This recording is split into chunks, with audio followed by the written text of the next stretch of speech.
છેલ્લા 2 દિવસથી હવામાન વિભાગની આગાહી મુજબ રાજ્યમાં અનેક વિસ્તારમાં કમોસમી વરસાદ પડ્યો છે। આગાહી મુજબ ભાવનગર જિલ્લાના સિનોર, ઉમરાળા અને વલભીપુરના અનેક વિસ્તારમાં પવન અને કરા પડ્યા છે। અચાનક જ કમોસમી વરસાદને ખાબકતા ઉનાળુ પાક અને ખેતી પાકને નુકસાન થયું છે। મહત્વનું છે કે આ વિસ્તારમાં મોટાભાગના ખેડૂતો લીંબુ, આંબા અને જમરૂખની ખેતી કરે છે। કમોસમી વરસાદ અને ભારે પવનને કારણે લીંબુ અને કેરીઓ ખરી પડી ગઈ છે, જેને પગલે ખેડૂતોને ભારે નુકસાન થયું છે।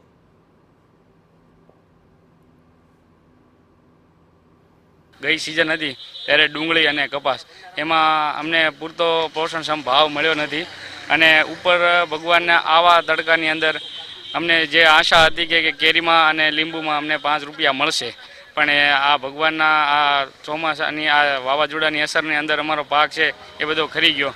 એમાં હવે અમને જે આશા હતી એ આશા કાંઈ રહી નથી એટલી બધી, અને અમને આમાં 5 રૂપિયા જે મળવાના હતા એની આશા ઉપર પાણી ફરી ગયું છે। વાવાઝોડાની આગાહીને લઈને ભાવનગર માર્કેટિંગ યાર્ડમાં માલ વેચાણ કરવા આવતા ખેડૂતોને તાલપત્રી અને પ્લાસ્ટિક સાથે લાવવાની સલાહ આપી હતી, જેથી ખેડૂતોના પાક વરસાદમાં પલળી અને નુકસાન ન જાય।